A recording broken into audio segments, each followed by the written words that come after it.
আসসালামু আলাইকুম ইয়া হালাল কবর। আজকে প্রথম রমজান। তো আমি আসলে মেডিকেল থেকে বাসায় আসছিলাম। আমি এখনই আবার মেডিকেলে রওনা দিয়ে দিব, এখানে চলে যাব। তো আমার একটা মায়ের কবর, মা 5 ডিসেম্বর 2023 ইন্তেকাল করেছেন। তো এখানে আসলে হাজার হাজার মায়ের সাহিত্য অবস্থা আছে আমাদের এই বালুকান্দি অবস্থানে। তো এখান থেকে এই স্থান থেকে বসে আসলে আমার খতমে কোরআন এবারের শুরু হয়েছে। আমি আমার মায়ের নামে খতম দিতেছি।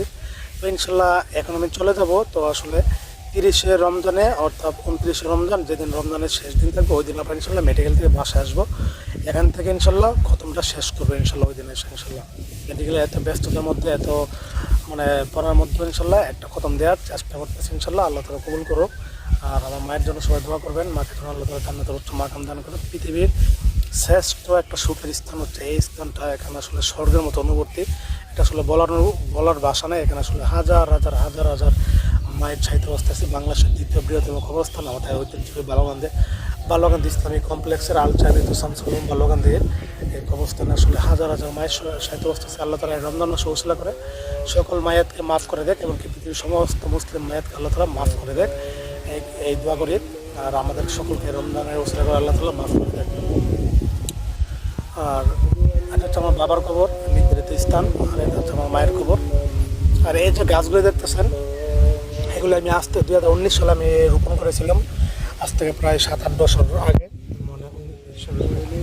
6 বছর আগে এই গাছগুলো আমি লাগিয়েছিলাম নিজের হাতে। এখানে প্রায় 300-র মতো গাছ, 290টা সম্ভবত লাগিয়েছিলাম। তো গাছগুলো অনেক বড় আছে। তো আমার গাছের ছায়া তলে আমার মা আসলে সাহিত্য অবস্থা আছে। এর চেয়ে আসলে বড় কোনো ইয়া হতে পারে না। এই যে শান্তি, যে একটা প্রশান্তি, গাছগুলো নিজের হাতে লাগিয়েছিলাম অনেক কষ্ট করে তখন। আর মাকে বলছিলাম এই সম্পূর্ণ সোয়াবটা আল্লাহ তাআলা আমার মায়ের কবরে দেয়া দেখ সদকা জারিয়া হিসাবে। আর গাছ কিন্তু আসলে 24 ঘন্টা আল্লাহ তাআলা জিকির করতে থাকে।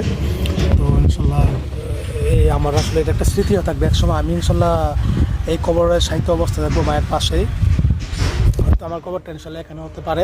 তো কিন্তু এই গাছগুলো কিন্তু বেঁচে থাকবে, সব যেন আল্লাহ তাআলা আমার সদকা জারিয়া হিসেবে আমার আমল নামে, মায়ের আমল নামে যেন আল্লাহ তাআলা পৌঁছে দেয়। তো এটা আমার জীবনের শ্রেষ্ঠ একটা সবচেয়ে একটা ভালো একটা কাজ মনে করি আমি। এই যে গাছগুলি লাগিয়েছিলাম এখানে, এটা হচ্ছে কবরস্থানের সর্বপশ্চিমের দিকে, হ্যাঁ, বিশাল বড় কবরস্থান। আর এই বরাবর হচ্ছে, এই রাস্তা বরাবর হচ্ছে যে বাড়িটা দেখা যাচ্ছে না, ওইটা হচ্ছে আমাদের বাসা। এখানে একটু জুম করা যাচ্ছে না। এই যে বরাবর হাঁটলে আমাদের বাসা, বাসাটা দেখা যাচ্ছে এখান থেকে। এই রাস্তা বরাবর আমার মায়ের কবর থেকে এই বরাবর যদি যেতে থাকি, ওই যে রাস্তা বরাবর ওয়ালের ওই পাশে হচ্ছে আমাদের বাড়িটা, একদম বরাবর পড়ছে। সবাই ভালো থাকবেন, সুস্থ থাকবেন। আসসালামু আলাইকুম।